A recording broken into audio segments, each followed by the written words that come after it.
yang terbaik buat anak-anak kita itu orang tuanya masing-masing. Bapaknya dia, Ini orang tua Nizam almarhum ya.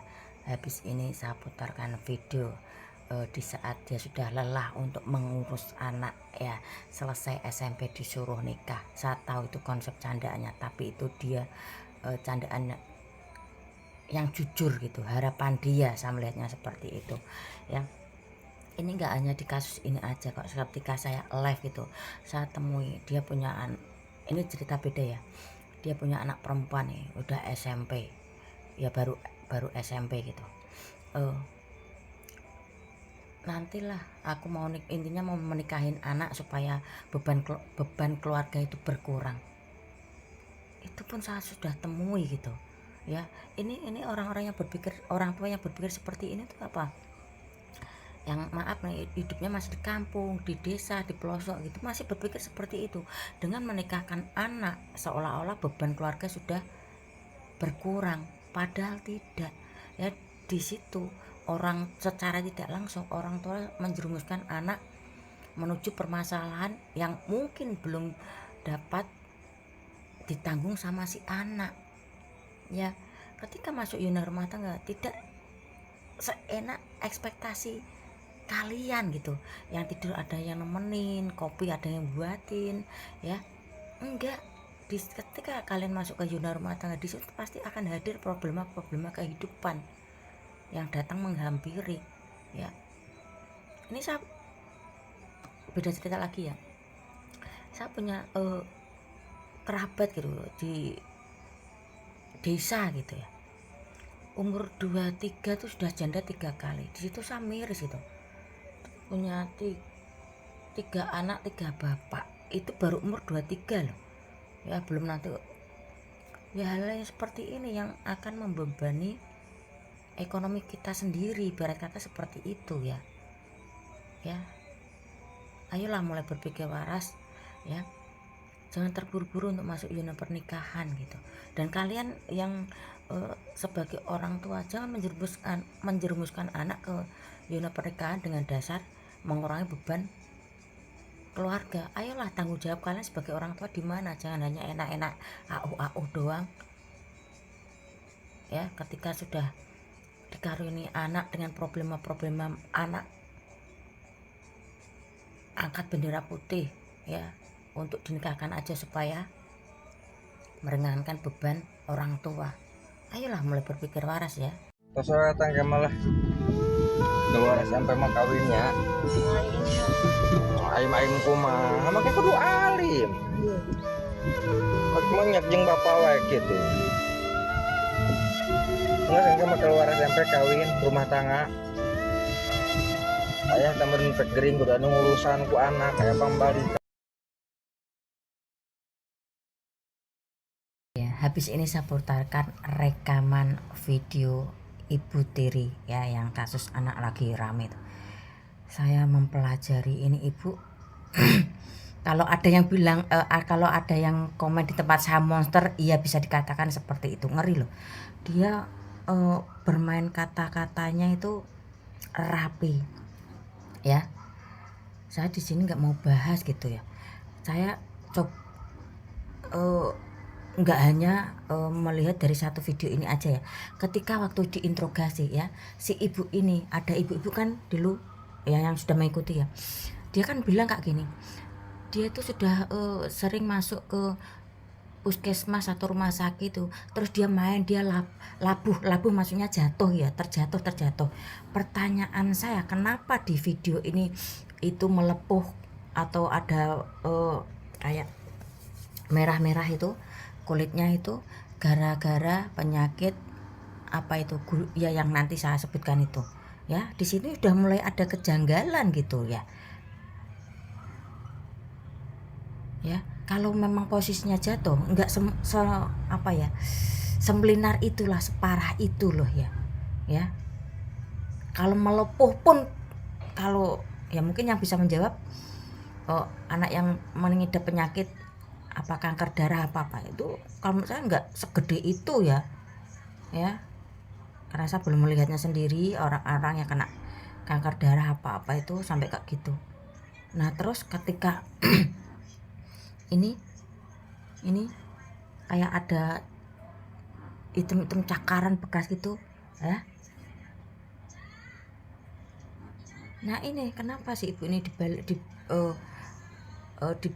berkata dibalik takdir. Saya kasih contoh, misal nih anakmu kau gitu ya, seperti anak ini ketika masih hidup dibilang nasib apes, ketika koit bilang takdir. Ya jangan seperti itulah konsepnya, jangan selalu berlindung di balik kata takdir gitulah. Kalau memang ada peristiwa seperti itu ya wajar kalau mau diusut sampai dia nanti emosi marah-marah, diotopsi ini ya. Saya di video kemarin udah bilang ini perempuan memang berduit. Satu, saya melihatnya dia itu mengangkat anak 2, laki dan perempuan, otomatis kalau berani mengangkat anak ekonomi cukup kan ya, karena ekonomi si bapak sama si ibu lebih tinggi si ibu. Jadi ketika bapak bercerai dengan istri yang dulu ya, ketika melihat janda yang lumayan berduit ya udah akhirnya masuk aja ya, nggak tahu nanti karakternya seperti apa, akhirnya merenggut nyawa anaknya. Nanti episode selanjutnya seperti apa ya. Dan ini menyalahkan netizen gitu. Malah tambah diajar nanti ya. Mungkin dari segi ekonomi dia mengeluarkan banyak uang untuk pemakaman anaknya, tapi secara dia itu nggak 100% ikhlas gitu, hanya ingin kayak menutupi, ini loh saya sebagai ibu tiri yang tanggung jawab ketika berita di luaran sana itu tidak benar, saya mengeluarkan uang ya, memakamkan, mengasih amplop para kiai, tukang gali kubur ya. Jadi seolah-olah dia tuh menutupi berita-berita yang beredar itu dengan seolah-olah dia itu baik dengan mengeluarkan biaya-biaya untuk pemakaman anak tersebut meski bukan anak kandung. Ya mudah-mudahan paham yang saya sampaikan ya. Bisa izin konfirmasi, bisa diceritakan buat nggak Bu terkait anak NS itu yang meninggal itu Bu? Sakit aja, sakit panas. Kalau kemarin sih ada informasinya dari saksi Pak Surahmat yang diperiksa, yang di BAP di Polsek, tapi tidak memberikan ya bukti otentiknya, hanya melihat dari HP kalau anak itu didiagnosa kanker darah, leukemia autoimun gitu, informasinya itu aja. Jadi pure sakit penyakit. Kalaupun itu ada ulit itu akibat dari panas. Iya, itu akibat dari panas dalam aja. Iya, Pak. Ya, dari panas dalam karena kanker darah itu informasi dari saksi kemarin itu begitu. Di media sosial kan cenderung banyak netizen yang mengarah ke ibu, itu seperti apa Bu? Iya. Ya, jadi itu mungkin bapaknya waktu itu sebelum ada diagnosa yang sebenarnya, jadi bapaknya itu ya kelihatannya gitu langsung video dikirim ke Pak Ustadz guru ngajinya, terus sama Pak Ustadz guru ngajinya diteruskan lagi ke Pak Haji Isep. Nah Pak Haji Isep langsung datang ke situ, langsung interogasi anak ya, biar aku begini begitu, padahal anak itu kan sudah dalam keadaan sakarat lah gitu, udah dalam keadaan pelayaran. Iya. Jadi kan mungkin itu mama itu kalau menurut saya dan yang lain itu karena manggil aja sesama, mungkin biar saya yang menjelaskan atau apa gitu, namanya anak udah selang-seling mungkin Pak. Nah belum ada apa-apa langsung diupload, mungkin termasuk sama Pak Haji Isep di share ke grup sana sih. Nah akhirnya ya itulah sama netizen digoreng kayak begitu. Katanya pernah bertengkar sama anak angkat ibu ya? Apa anak asli? Oh itu sama anak angkat, tapi ya itu namanya bertengkar itu aja, namanya anak-anak udah biasa, bukan sekali itu aja ya, namanya anak saudara kan gitu, ada perselisihan paham ya, suka baik-baikan lagi kan gitu. Sekarang udah menyoroti ke ibu, netizen semuanya gitu ya. Makanya sikap ibu bagaimana Bu? Seperti apa Bu? Ya kalau saya kan pasrah aja, Allah yang maha tahu kan gitu. Kalau memang ini membuat anak saya tenang, ya apa boleh buat. Aturan aturan di Indonesia ini, aturan negara atau aturan manusia kan bisa dirubah, bisa dibuat-buat. Kalau aturan Allah kan tidak. Ya saya pasrah aja gitu. Ya mudah-mudahan aja ada keajaiban, mudah-mudahan kebenaran bisa diperlihatkan gitu. Pokoknya ini kan gini Pak, kalau saya sih berharap ini tidak diperpanjang, tidak dipersulit, tidak dipermasalahkan. Toh anak saya kan sudah hilang, sudah tidak ada. Saya berduka ini. Apa dengan adanya diotopsi, dengan adanya dipiralkan, apa keuntungan buat saya? Anak tidak bisa hidup lagi. Anak sekarang sekarang dikuburkan di Pulasara harus pakai duit. Ada tidak sih yang membantu saya kan gitu? Jangan menjadi pahlawan kesiangan gitu. Giliran saya tahlil ke kiai yang ngali kubur, yang ini yang namanya tahlil di kampung itu harus pakai uang. Saya yang ngurusin. Apa ada netizen atau orang-orang yang merasa sok kasihan ke anak? Kalau kasihan sok sumbang. Urusin tuh sampai anak itu dikurbankan, diekakeun, dikasih rumah pulasaranya, pusarannya di kuburan. Kan harusnya begitu. Bukan digoreng di media sosial. Begitu kalau benar-benar sayang ke anak. Apalagi sekarang udah almarhum, sok doain, kasih rezeki, kasih wakaf untuk anak. Ini takdirnya anak saya sudah sampai di sini. Jangan sampai ada yang merasa dirugikan, apalagi sampai ada yang menjadi korban pidana ini itu. Tidak ada, anak meninggal ini takdirnya dan ini karena anaknya. Itu aja. Tuh, itu lain pemajikan aku guys, inung aku guys. Sikap. Udah baca captionnya ya. Saya lebih coba mendalami kasus ini, Cileh kayak detektif aja ya, sekedar untuk mengasah otak saya aja yang baru usia 16 tahun ya. Dan satu waktu kecil suka nonton detektif Conan itu, anime dari Jepang itu, seneng dulu sebelum otak saya pernah ke restart itu. Saya coba asah lagi gitu. Saya melihat kemesraan ini dan melihat statement-statement si bapak setelah kepergian anak ya. Yang belum tahu ya, ini anak yang ya udah bacalah captionnya itu, dianiaya disuruh minum air panas ya. Padahal 1 tahun yang lalu itu sudah ketahuan sama si bapak ya, udah melaporkan ke pihak polisian karena si ibu tiri ini bilang tobat untuk memberi satu kesempatan. Laporan itu pun belum dicabut, akhirnya terjadi seperti ini, berakibat fatal. Kalau saya melihatnya dari kemesraan ini ya, karena ibu tiri ini kan punya anak angkat, otomatis ekonominya cukup lah ya. Kemungkinan besar ini si bapak ekonominya lebih rendah daripada si ibu tiri ya. Jadi ya agak mengalah kepada si istri gitu, karena ekonominya lebih dari si suami. Kalau saya melihatnya saat ini ya, dari statement si bapak dan video-video yang lagi beredar, entah nanti kelanjutannya seperti apa ya. Karena punya anak angkat gitu, otomatis kan ekonominya mampu dong ya. Ketika dulu bertengkar sama anak ini yang almarhum ini, dulu waktu itu kelas 3 SMP gitu, sekarang udah SMA gitu, itu yang selalu disalahkan dan dihajar itu si anak bapak ini gitu. Nah ini sudah terjadi kedua kali, kenapa bapaknya nggak sikap gitu ya. Saya tidak menyalahkan juga, karena gimana ya, pola pikir orang kita itu kayak kalau punya anak itu terbebani gitu ya. Nggak ingat ketika bermain kuda-kudaan sampai keringet gitu, sampai berkeringat, itu nggak inget ya. Dampaknya pasti akan menjadi anak. Nah kalau sudah kayak gini kan sudah nggak bisa ditoleransi kan. Saya ada cerita nih. Ingat, saya di sini tidak menjatuhkan yayasan atau ponpes manapun ya. Ini pengalaman pribadi, tetangga saya curhat sama saya. Anaknya itu kayak kurang lah ininya, karena ada apalah itu intinya pola pikirnya itu tidak sesuai dengan umurnya gitu. Ditaruh di ponpes, di pondok gitu ya. Ingat, sekali lagi saya tidak menjatuhkan ponpes manapun maupun yayasan manapun ya. Ini cerita pribadi saya ketika tetangga saya curhat sama saya. Nah ya, anaknya agak kayak gitulah. Udah dianiaya di ini ya. Yang pertama itu kayak kena selomotan rokok gitu. Itu yang pertama.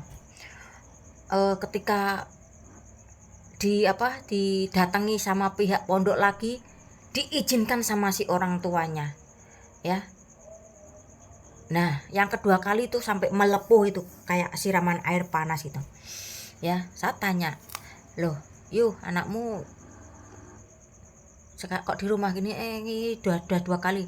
Nah aku pribadi ya yuk, kalau anakku sudah kena fisik kayak gitu, nggak akan aku taruh sana lagi, meski dihampiri 100 atau 1 juta kali, aku nggak akan izinin. Itu kalau aku. Kalau awakmu ya terserah, saya sekedar ngasih solusi, lebih baik jangan, kasihan ya. Ya karena dia itu sibuk kerja gitu, mencari uang kata, karena di rumah kayak merasa terbebani ya, akhirnya ketika pihak pondok datang dibiarkan aja anaknya dibawa lagi, akhirnya runyam ya.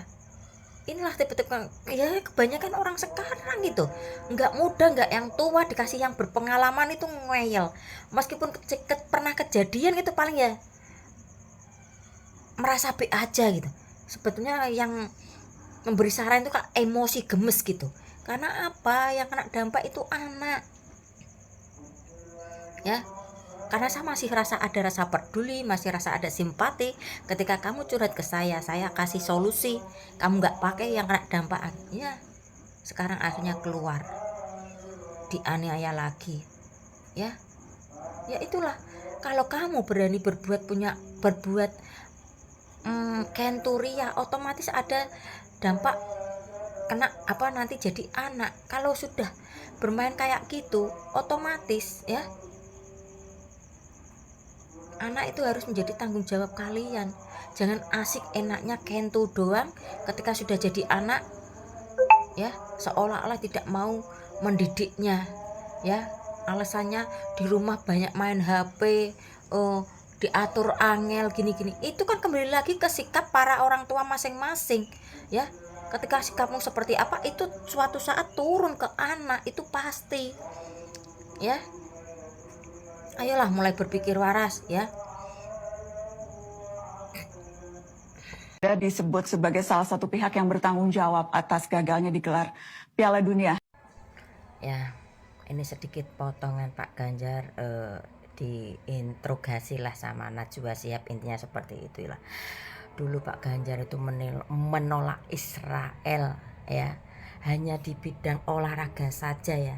Itu dulu dihajarnya seperti apa ya, karena beliau tuh tahu ya, konsisten. Kalau negara kita itu berdiri, yang mendeklarasikan atau yang mensetujui utama itu Palestina. Nah sedangkan Israel ini selalu menghajar Palestina ya.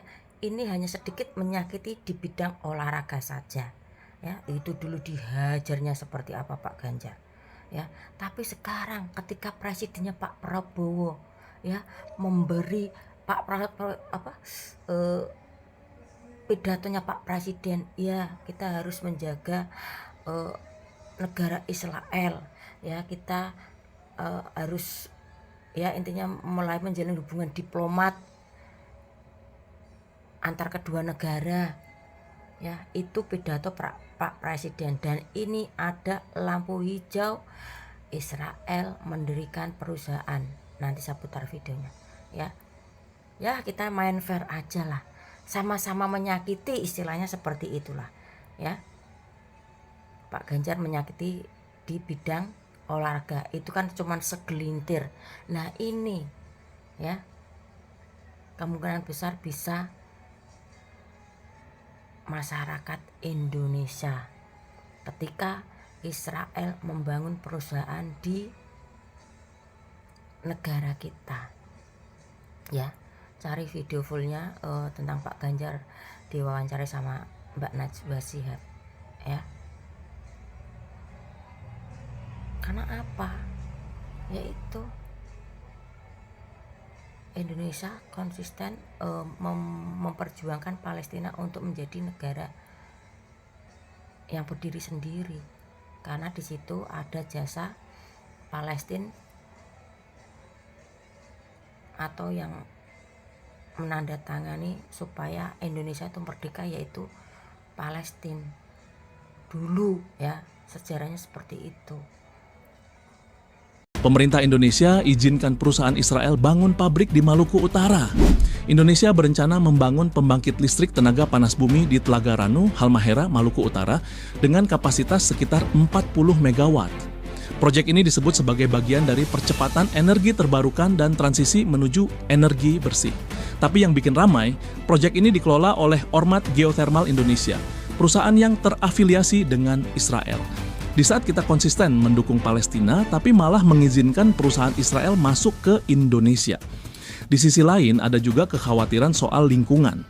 Halmahera dikenal sebagai kawasan dengan keanekaragaman hayati tinggi dan hutan yang masih sensitif terhadap aktivitas industri besar.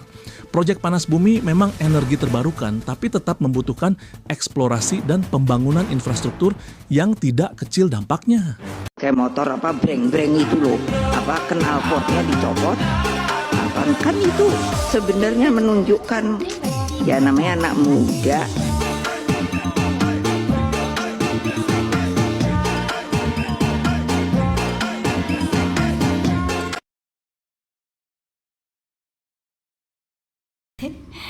Udah lihat video di awal ya, sama komenan ya, ini yang mungkin yang pecinta motor gitu ya, ngambil soundnya Ibu Mega. Aduh, komenannya udah dibaca ya. Kalian tuh harus pahami juga, ini anak nggak paham politik gitu, hanya ingin oh ini kok sound Ibu Mega cocok dengan motor yang dia punya, dia pakai sound. Kena hajar juga ini anak ya, kasihan juga, sebetulnya nggak tahu apa-apa ini anak ya, yang diajar sama yang nggak suka sama Ibu Mega ataupun PDIP gitu ya. Gini ya, ini secara fakta aja ya, ketika anak muda punya motor yang nggak bagus-bagus amat, dia itu mengkreasikan motornya itu dengan sesuai imajinasi dia ya, supaya tuh kalau saya punya pendapat pribadi ya itu ya supaya ini dia itu tidak larut-larut dalam kesedihan yang terlalu dalam. Maksudnya seperti dia kan lagi ekonomi pas-pasan atau bahkan pas-pasan ke bawah gitu, dia bisa mengkreasikan motor yang dia punya dengan sesuai imajinasi dia, itu suatu kebanggaan atau suatu kebahagiaan bagi yang punya motor. Saya pastikan itu ya. Coba deh kalian bandingkan ya, ketika itu knalpot brong, motornya motor jelek, nggak motor sport gitu, pasti di situ ada perbedaan. Kalau motor sport dengan knalpot brongnya wah keren gitu ya, tapi beda cerita kalau knalpot brong yang dipakai motor-motor kayak jenis kayak gini gitu ya, alah pasti komentarnya lain gitu.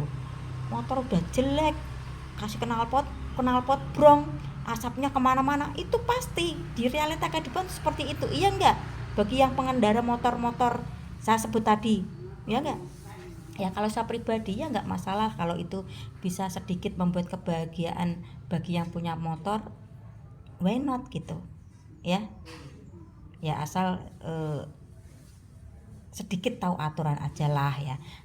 Kalau di kota itu pasti sudah dilarang sama Pak Pol gitu. Kalau mungkin di pedesaan ya, kalau jauh dari pemukiman bisalah pakai knalpot brong kayak gini ya. Ya mohon sekali lagi, ketika ada sound kayak gini, ini anak tidak tahu apa-apa dihajar habis-habisan sama orang-orang yang tidak suka PDI maupun Ibu Mega gitu. Saya sudah sering lewat di beranda saya ini, saya bikin komen ya kalau itu bisa membuatmu bahagia, menginspirasi imajinasimu dalam mengkreasikan motor, lanjutkan. Saya sih support di situ, dengan catatan tahu sedikit aturan aja ya. Oke bos, terima kasih sudah komen di tempat saya ya. Nih, pekerjaan saya sekarang ini ngasuh anak alias momong bos ya. Kebetulan saya sudah pernah ada hidup di dua sisi, anak orang kaya dan belum. Nanti bentar dulu ya, mama tak bikin konten dulu ya, adik diem ya. Oke. Bentar. Udah ada di dua posisi, anak orang kaya dan ya mungkin seperti yang dikatakan Nikita Mirzani, gembel bau miskin gitu ya. Baju aja saya tuh pemberian orang setelah peristiwa 2010. Ini juga ini pemberian, boleh percaya boleh tidak ya. Gini lah, mungkin saat ini Anda ada di posisi enak itu, atau istilah kata ekonomi lagi cukup lah. Saya paham ya, negara ini negara hukum ya, saya paham apa yang kamu maksud gitu. Toh lagian juga ada undang-undangnya, ketika nanti pakai knalpot brong ke arah kota gitu pasti akan ditangkap sama polisi gitu ya. Saya dulu remaja pernah nakal sih ya, pakai knalpot brong juga ya. Ya dulu peraturannya nggak seketat sekarang ya. Saya paham betul apa yang kamu rasakan. Coba deh di situ saya juga cermati gitu. Cermati konten saya yang kamu komen gitu. Tapi juga ingat sedikit tahu aturan. Mungkin kalau di perkampungan, di persawahan, ya mungkin kalau kalian Anda saat ini ada di kota atau hidupnya sudah di apartemen, ya untuk menikmati knalpot brong ini ya mungkin agak emosi gitu ya. Tapi kalau di persawahan jauh dari perkampungan itu bisa boleh kok ya. Setidaknya coba deh kamu, ya mungkin ada di keberuntungan kamu ya lahir dari keluarga yang pas-pasan gitu. Tapi cukup gitu ya, mampu gitu. Tapi bagi orang yang terlahir kurang bagus atau terlahir dari garis keturunan yang ruwet atau terlahir dari ekonomi yang kurang, untuk memodifikasi motor seperti ya contoh Vega atau Fish Air itu suatu kebahagiaan, suatu kebanggaan bagi dirinya sendiri ya. Saya paham Anda menyinggung Ibu Megawatinya ya, saya paham betul. Tapi biarlah orang-orang miskin ini, istilah kata ya, mengekspresikan dirinya memakai knalpot brong, memodifikasi apa itu namanya motornya sesuai keinginannya ya. Saya masih mentolerir karena di situ mungkin ada kebahagiaan tersendiri bagi orang tersebut ya. Karena Anda mungkin saat ini lahir sudah di posisi enak itu. Ketika ada yang memakai knalpot brong jadi emosi. Kenapa ada perbedaan ketika itu knalpot brong ditaruh di motor sport gede mahal gitu? Pasti banyak yang memuja dan memuji. Tapi beda cerita kalau knalpot brong itu ada di motor butut atau motor-motor sudah tua, itu pasti banyak cemoohan. Betul apa betul ya? Oke, salam kenal dari saya.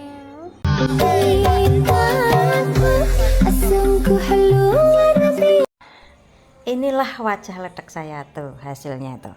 Air minum saya selama 2 minggu itu matang semua itu ya. Jadi saya nggak beli galon gitu. Aktivitas 2 minggu sekali, dulu 1 minggu sekali, sekarang 2 minggu sekali ya. Saya paham ini bukan video aslinya ya.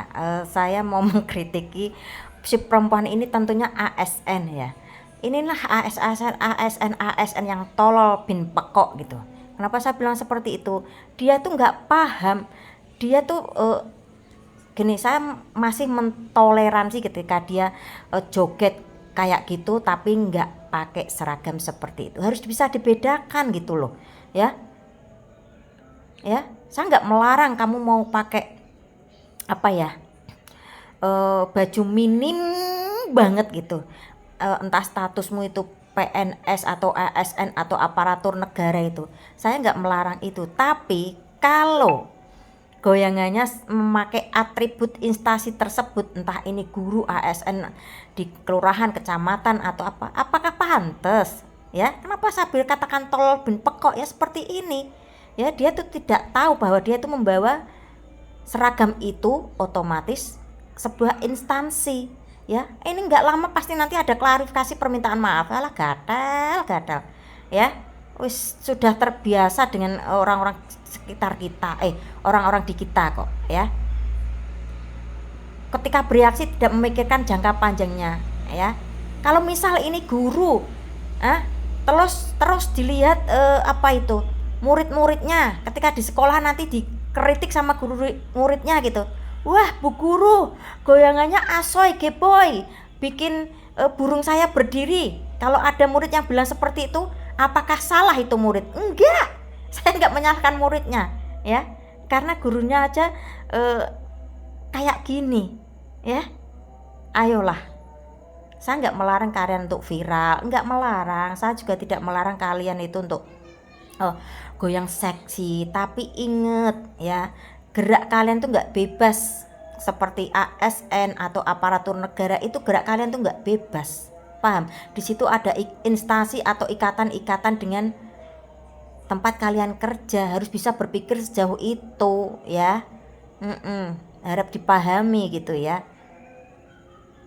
Ya memang paling enak ya sama senawang ya. Kalau mau kayak gini-gini, kalau orang sipil ya nggak masalah. Ini ASN ya. Kalau memang ini benar ASN ya, ingat dia itu membawa seragam, itu membawa instansi tersebut. Sampai di sini paham ya. Aduh. Untuk pergi Bangun tidur lihat video seperti ini, karena ini libur di dinas permohonan ya.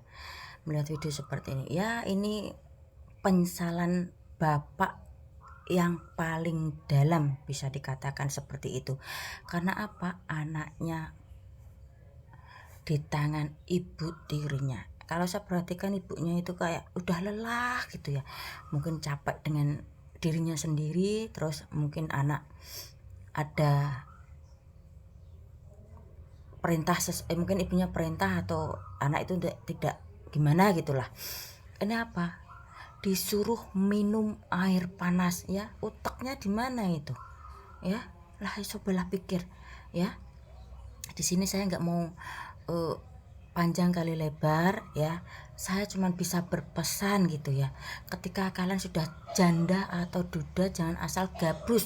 Yang penting ada lubang, yang penting ada rudal ya. Jadilah untuk menikah lagi ya, pelajari dulu ya karakter masing-masing ya. Kalau perlu salinglah terbuka dengan masa lalu, supaya apa? Untuk melangkah ke depan ya, untuk menyelesaikan masalah-masalah ke depan nanti setelah berumah tangga itu cepat mencari solusinya ya. Kenapa saya tidak membanggakan diri saya ya? Kenapa saya selama ini masih 16 tahun betah menjanda? Bukannya tidak laku, bukannya tidak, enggak ya. Saya sadar diri ya, background saya kurang bagus. Saya punya 2 anak ya. Ya, jika nanti saya ke depan ada yang meminang, bukannya saya kepedean ya. Ya. Saya punya apa ya? Aturan-aturan tersendiri. Ya. Ya inilah tipe orang kita sekarang ya, asal gabrus. Kadang ya gabrus dulu, main kayak gini terus dulu ya, habis itu baru nikah. Kebalik, seharusnya pelajari dulu pelan-pelan karakternya kayak gimana, diajak ngobrol nyaman enggak, untuk diajak ke masa depan bisa enggak. Jarang untuk orang kita itu berpikir seperti itu ya. Maaf nih, khususnya yang ekonomi menengah maupun ke bawah gitu ya. Asal suka, mau dikentu, gabrus ya udah menikah. Dampak nanti ke depan nggak paham ya. Berhati-hatilah ya dalam menentukan berumah tangga lagi. Masa iya kemarin udah gagal, mau gagal lagi ya. Apalagi dengan anak seperti ini. Nanti apalagi punya anak, misal pasangan masing-masing punya anak yang karakternya agak lumayan badung-badung ya. Ketika orang tua udah capek mencari nafkah ya, beban hidup pula ya, akhirnya kemungkinan akan terjadi hal-hal yang seperti ini ya. Ayolah, ubah pola pikir kalian dan mencari jodoh. Jangan kentu dulu baru nikah, pelajari dulu pelan-pelan ya.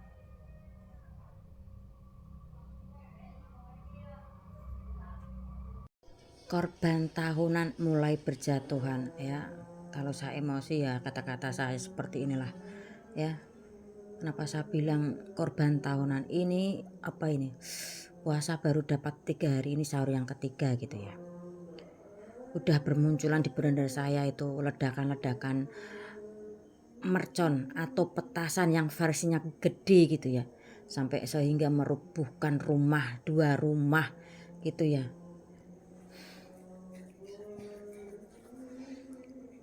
Ayolah kalian yang sebagai orang tua ya, itu otomatis kan anak ada di lingkungan rumah ya. Rumah cuma segitu-gitu aja, maaf nih tidak menghina, nggak terlalu gede gitu ya. Ketika anak itu meracik mercon atau petasan, tentu tahulah orang tua ya, dikasih peringatan ya. Kalau bisa bilang ini beban orang tua dalam menghadapi kehidupan dan problem-problemanya itu banyak. Kenapa kalian tuh harus menambah beban lagi dengan membuat petasan ini? Tahu resikonya seperti apa gitulah. Ya. Dan anak muda sekarang itu dikasih paham itu ya keluar masuk kuping kanan keluar kuping kiri ketika belum terjadi sesuatu yang boom gitu. Belum sadar. Ini kebanyakan anak-anak sekarang gitu. Ya. Padahal di situ bahayanya ngeri sekali gitu. Ya. Miris kalau saya melihat kejadian seperti ini gitu. Ya. Kalau di jalan-jalan itu kayak tadi malam itu saya keluar sebentar. Ya petasannya nggak gede juga gitu, kecil di pinggir jalan. Duar. Saya kaget lah kata-kata jelek keluar dari saya, kata spontan gitu ya. Masih anak-anak itu cekikikan. Kalau mau itu ya menyalakan ya di jalan, dikasih peringatan, di stop dari arah sana di stop supaya tidak membahayakan pengguna jalan gitu ya. Saya berpesan lagi, ayolah kalian bagi orang tua yang masih satu atap dengan anak yang biasanya sering itu membuat petasan sendiri atau racikan obat mercon sendiri itu dipantau. Kalau enggak ya, kalau emang enggak bisa dikasih paham, gebyur aja itu obatnya itu ya. Miris saya melihat kayak seperti ini ya. Nanti kedepannya ini ya masih banyak berjatuhan lagi nih ya.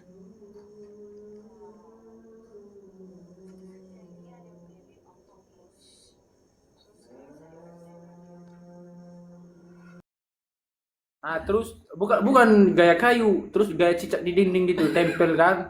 Baru kepala ke bawah, kaki ke atas. Udah hantam sudah. Pertanyaan kakakmu ini emangnya nyampe punyamu bisa gaya cicak?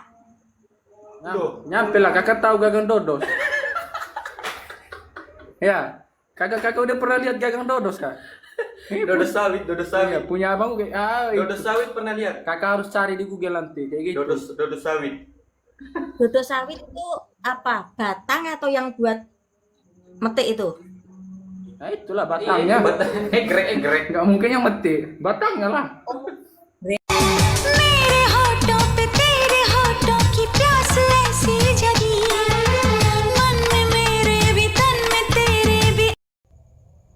Oke, video ini khusus kutujukan Siva Channel TV ya kalau nggak salah dari NTT ya. Siva Channel ya. Saya lupa komen di video saya tentang apa. Ini udah lama banget. Dia komen seperti ini. Prabowo dijebak Megawati. Ya, saya pelajari ya. Ini udah lama video ya. Sebenarnya saya nggak mau mengeluarkan unek-unek ini karena ini selalu menyangkut di otak saya yang baru 16 tahun. Ku coba baca pikiran Siva dan memahami yang dikomenkan Siva kepada saya. Yang dimaksud Prabowo dijebak Megawati. Apakah ini saya membaca pikiran Siva itu ketika Pak Prabowo kabur ke Jordania, akhirnya dibawa pulang sama Pak Taufik Kemas dan Ibu Megawati untuk dijadikan presiden. Apakah seperti itu ya? Saya membacanya seperti itu sih ya. Kalau memang ini yang ada di pikiran Siva gitu ya, kenapa kalau memang dijebak ya Ibu Mega menjadikan wapres Pak Prabowo dijadikan wapresnya Ibu Mega. Terus ketika sudah pisah, tidak terjadi terpilih itu 4 kali atau 3 kali itu Pak Prabowo mencalonkan diri jadi presiden ya. sampai menggebu-gebunya kayak gitu. Ingat video menggebrak-gebrak meja ya, apakah itu namanya jebakan? Bukannya Pak Prabowo sendiri yang menggebu-gebu pengen menjadi presiden ya. Kalau memang tidak menggebu-gebu jadi presiden ya, usia segitu masa iya masih menggebu-gebu menjadi presiden? Gimana ya konsepnya adik Siva ya? Ini saya sekedar melakukan unek-unek yang ada di kepala kakakmu ini ya. Ya karena kita dulu 2019 pernah satu atap ya, membela Pak Jokowi, ada di rumah partai PDIP dan menjadi garda terdepannya Pak Jokowi ketika dibully sama pendukungnya Pak Prabowo dan Pak Anies ya. Dan ini sekedar saya mengeluarkan unek-unek ini untuk Dek Siva ya. Nih ada sedikit saran dari kakakmu ini, coba deh kamu pelajari ya penceramah Miftah ya. Kalau nggak salah di akunku ini ada tuh yang ramai viral itu ya. Coba deh pelajari di situ, kamu pahami. Kalau memang kamu benar-benar bisa berpikir, otomatis kamu nggak akan memilih Mas Gibran. Saya pastikan itu ya. Saya pastikan kamu belum melihat video Miftah ini ya, atau mungkin ya yaitu. Coba deh kalau memang sudah pernah melihat, komen ke video saya ya. Perhatikan ya, pahami, cermati apa yang dikatakan Miftah ya. Apakah dia donatur keluarganya Pak Jokowi sehingga dia bisa menentukan hidup keluarga Pak Jokowi? Apakah dia donatur keluarga Pak Jokowi sehingga di keluarga Pak Jokowi harus mengikuti keinginan Miftah ya. Oke, di sini saya bukan termul ya. Saya ingin mengeluarkan unek-unek saya kepada Siva Channel NTT ya. Ya pernah dulu satu atap ibarat kata, yaitu PDIP dan mendukung Pak Jokowi. Oke. Kis buka siji ki dibangun ki lho. Mangan jajan saya naik sebelah iki ki lho. Kumur raw. So ditelen ki lho mean ki lho. Iki poso apa ora? Lali.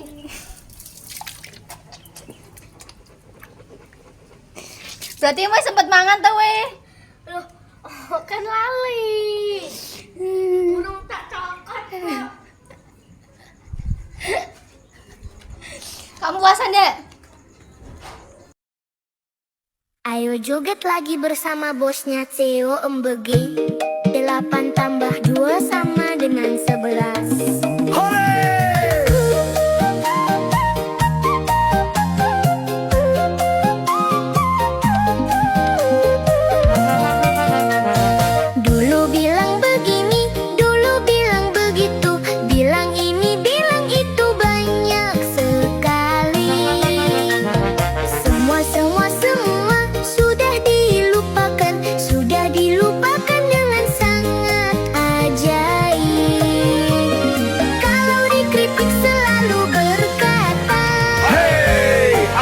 Antek asing. Prabowo Gibran bersama rakyat Indonesia. Omon-omon, la la la, tapi sayangnya cuma omon-omon. Penyidik tegak lurus. Tidak ada satupun manusia di negara Republik Indonesia ini yang kebal. Mungkin kalau yang melihat videoku lagi ngonten kok sambil tiduran nggak sopan, ya skip aja ya. Ini otak saya lagi celing dengan posisi seperti ini. Saya melihat nih Batmanwati sujud syukur ya ketika Dr. Richard Lee sudah dijadikan tersangka ya. Dan menurut saya itu berlebihan ini orang ya, cari simpati netizen begitu wow ya. Dan saya kutip sedikit tidak ada orang yang kebal hukum ya.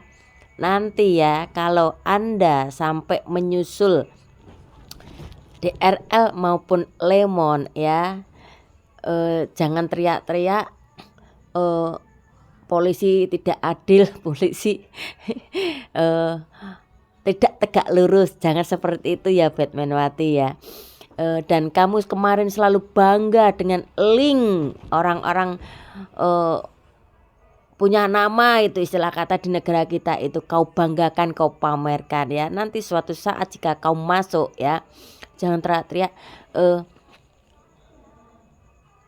polisi diduga dapat uang ya. Ya saya juga bertanya ini ya, yang di Medan sama di Polres Jaksel itu. Di situ kan ada BPOM ya yang memutuskan ini produk ya atau tidak ya, bagus atau tidak ya. Kenapa orang ini melangkah duluan? Apakah Batmanwati ini diangkat resmi sama BPOM, istilah kata kayak duta BPOM gitu, meluncurkan produk Batmanwati untuk menjadi detektif skincare gitu? Gak paham aku ya. Ya, mudah-mudahan nanti ketika dia masuk ya nggak teriak-teriak, wah polisi ini pasti dapat bayaran nih, diduga ini polisi bla bla bla bla bla. Ya, tunggu tanggal mainnya ya.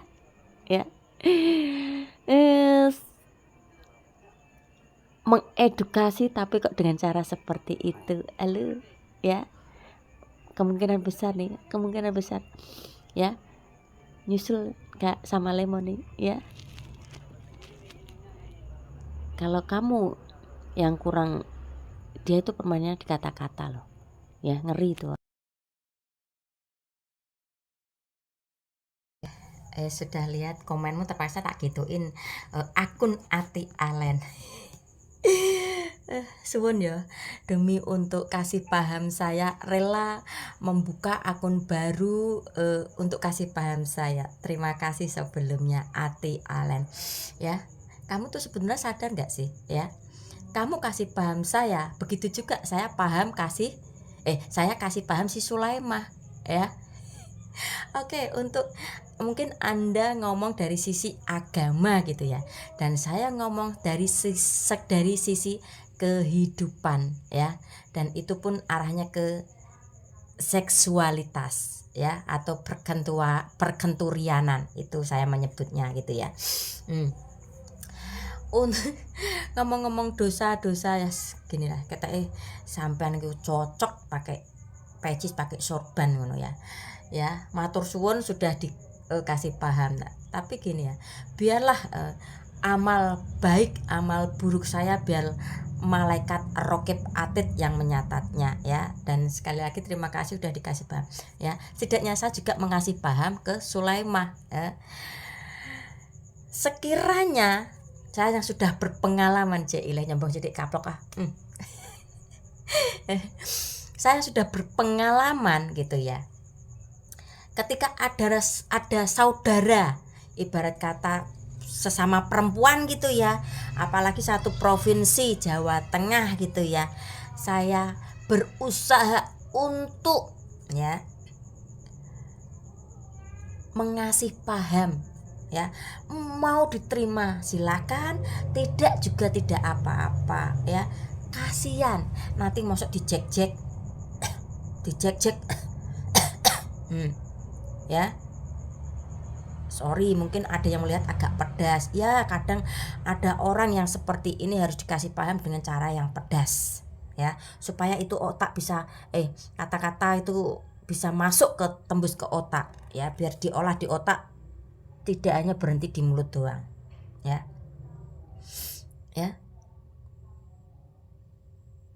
dia itu sebetulnya banyak dimanfaatkan orang ya, apalagi yang jualan-jualan itu ya, seolah-olah membela, menyupport gitu, padahal paham dia mendompleng si Sulaima ya untuk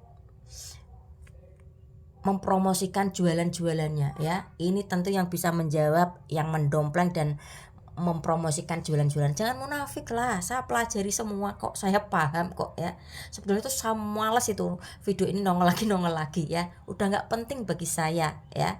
Tapi apalah daya saya ketika ada yang komen seperti ini, ya udah ya. Kembali lagi saran saya mau diterima silahkan, enggak juga nggak apa-apa. Atau lagian misalnya dia diejek-ejek, toh yang banyak bakteri dia bukan saya ya. Sampai di sini paham. Kembali lagi untuk akun Ati Alen ya, kalau kamu laki-laki ya, kenapa harus membuka akun baru untuk apa komen di tempat saya? Kalau kamu memang laki-laki jantan sejati, pasang akun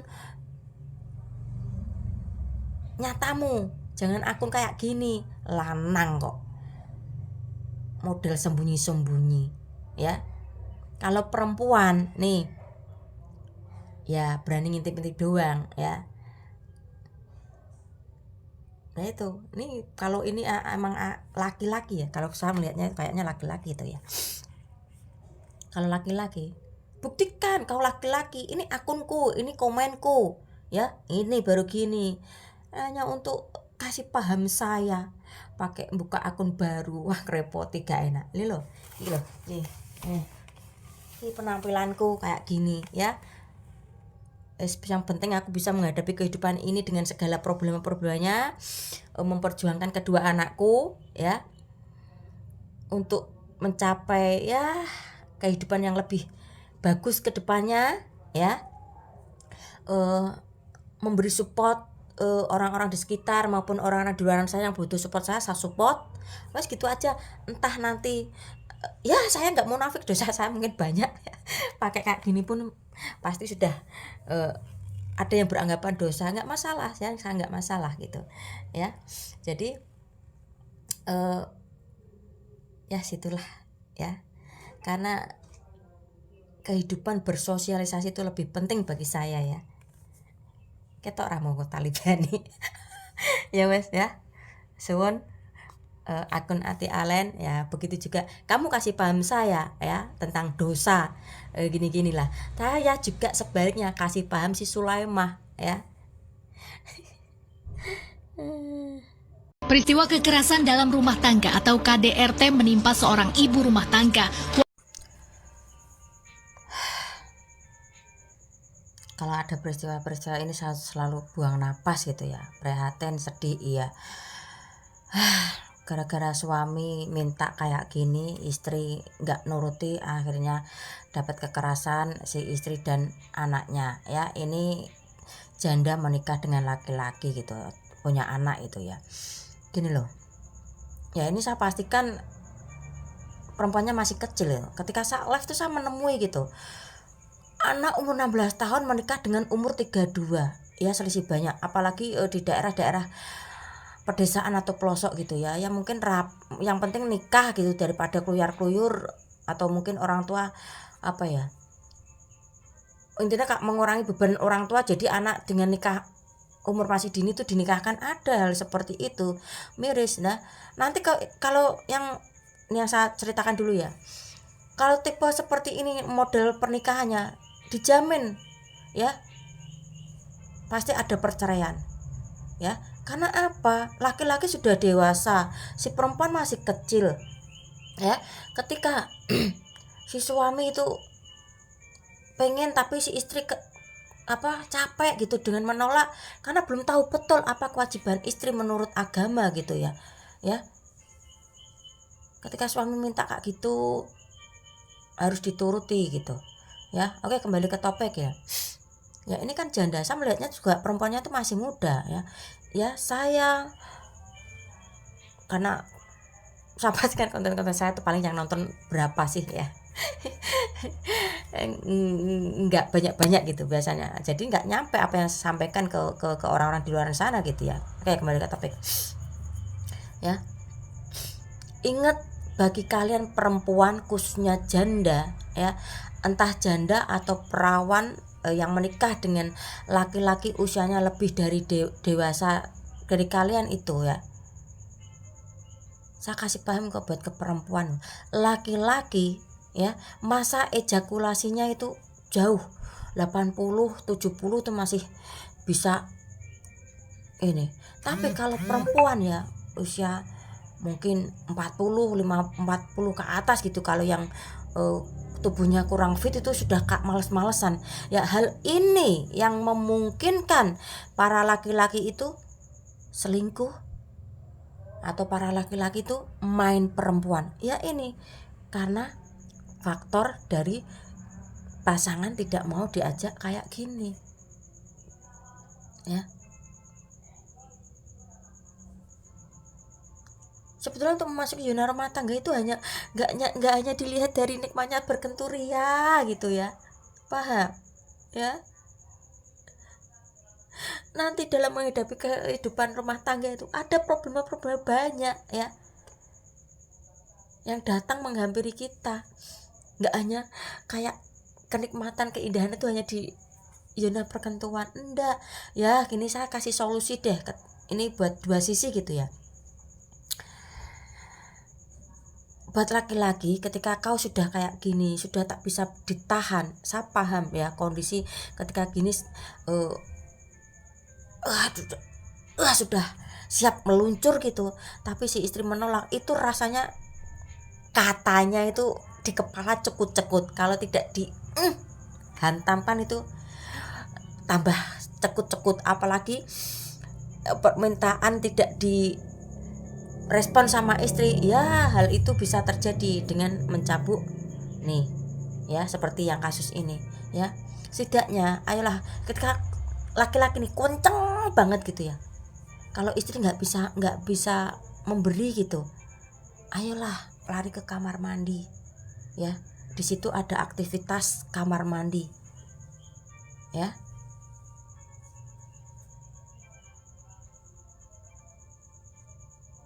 Atau enggak ke dapur, atau enggak ambil lotion si istri untuk mengerem hal itu meski sesaat. Habis itu ketika nanti baru nanti bisa session kedua ya. Jadi tidak terjadi hal yang seperti ini, jadi runyam kan, si laki-laki masuk rumah masuk penjara, si perempuan jadi janda yang kedua kali. Masa kehidupan mau seperti ini terus, nikah janda, nikah cerai ya. Nanti anak keturunannya pun kemungkinan besar akan seperti itu ya. Yang kena dampak negatif siapa? Anak ya. Yang jadi korban siapa? Anak. Ayolah mulai berpikir waras ya. Ya, ini buat solusi buat yang perempuan ya, ketika suami itu meminta, ya udah tinggal epleh gaya debok, gak masalah, yang penting itu terlampiaskan si suami ya. Ya, ini solusi buat keduanya lah ya. Secapek-capeknya kalian itu ya, wes kalau istri capek itu suami minta, ya wes gaya debok, gaya batang pisang wes gitu wes ya. Info wong ilang, saya ngerti wong iki lho. Nah, kon mulai cah. Wes tenang mbak, pitung dino pitung wengi tak goleke dukun ning ngendi-ngendi, wes tak temukke nyoh ki wonge tak pasrahno awakmu. Beredar viral di media sosial, Gubernur Jawa Tengah Ahmad Lutfi sedang asyik berjoget dengan teman-temannya. Bahkan ada netizen berkomentar, pantes sukanya ngilang. Ternyata bisanya joget aja. Pantas sampai sekarang Provinsi Jawa Tengah menjadi provinsi termiskin. Khusus untuk masyarakat Jawa Tengah, apakah Anda puas dengan Ahmad Lutfi sebagai gubernur? Dan apa ada perubahan di tempat Anda? Sorry ya, saya bales komennya sambil tiduran nih, monitor game omongan nih.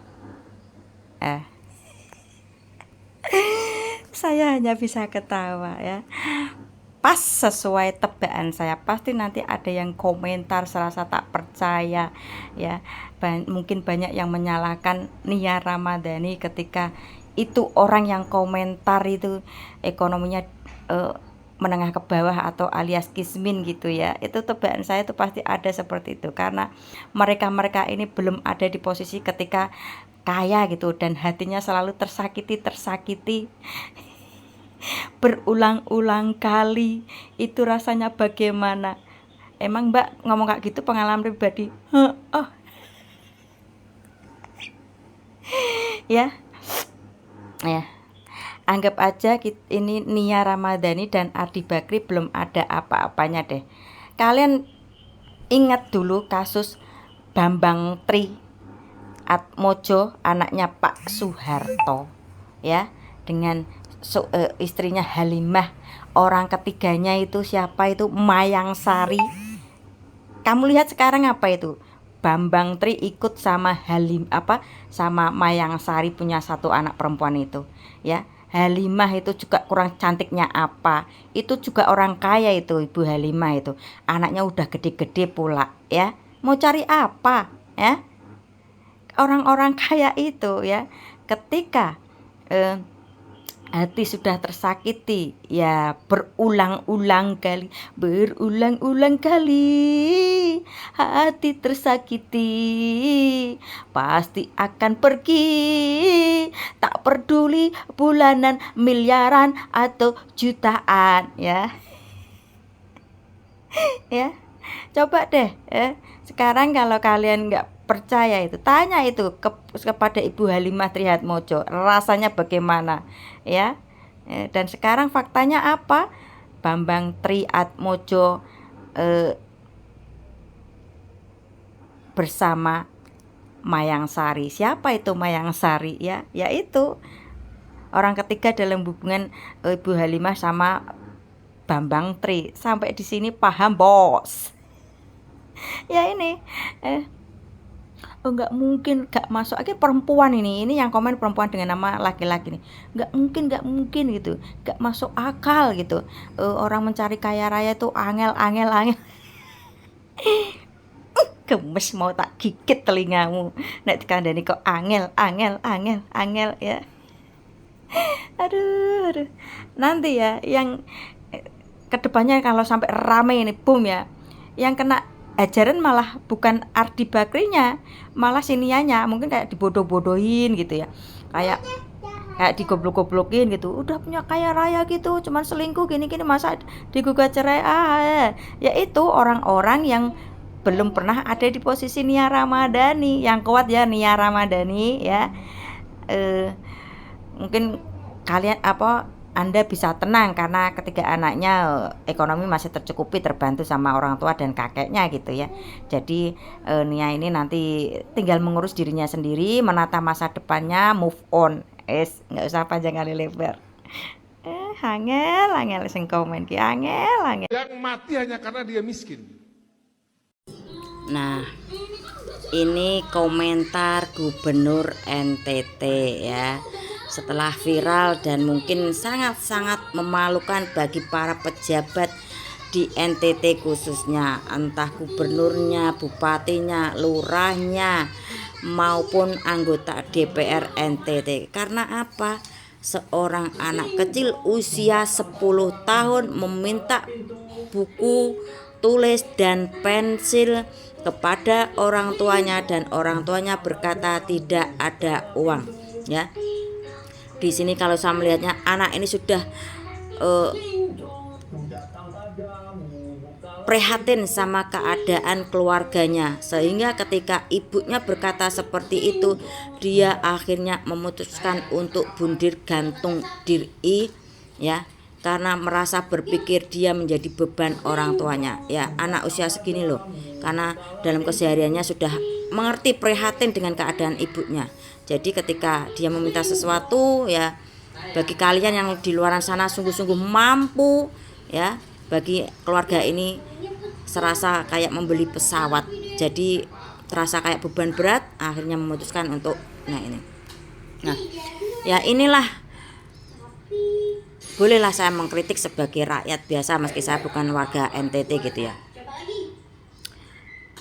Pejabat sekarang itu kalau belum ada yang viral itu otaknya nggak tersentil ya, nggak mau mikir, nggak mau dimainkan. Ketika sudah ada kejadian seperti ini baru dia berkomentar ya, masukan baru masuk ke otak. Ya inilah kebanyakan pejabat-pejabat sekarang. Karena apa? Banyak mementingkan kepentingan keluarganya dulu baru orang lain. Ya, kalau kalian nih para pejabat ya yang sudah diangkat sebagai pejabat, prioritaskan kesejahteraan rakyat. Ya, kalau sampai kejadian hal seperti ini ya mungkin sangat-sangat memalukan. Hanya buku tulis dan bolpen. Harganya berapa sih? Ya, kalau buku tulis 1 biji dan bolpen 1 biji itu mungkin nggak sampai 5.000 lah kalau yang tipis-tipis itu buku ya. Apakah ini para pejabat mikir ke arah situ? Enggak. Ya. Setidaknya banyaklah turun ke masyarakat. Apa sih keluhan masyarakat tersebut? Ya, gimana kehidupan kesehariannya, gimana anak-anaknya di dalam ekonomi yang lagi susah, bagaimana perkembangan gizinya, bagaimana mentalnya, ya. Kalau sudah kejadian seperti baru para pejabat setempat itu tersentak otaknya baru bekerja. Kemarin ya kemana aja. Ini kasus yang sangat-sangat memalukan loh. Ibarat kata di bawah 10.000 sampai kehilangan nyawa loh. Ya, ayolah bagi kalian para pejabat ya. Fasilitas anak mewah-mewah, keluarga mewah, tapi ketika ada kasus seperti ini apa nggak tertampar itu kalian ya? Hanya nominal di bawah 10.000 sampai viral hampir seluruh Indonesia. Kalian sebagai pejabat ya, dan coba deh kalian posisikan tuh para pejabat, andai ini terjadi pada keluarga kalian ya, gimana rasanya? Mungkin cukup segini dulu lah ya.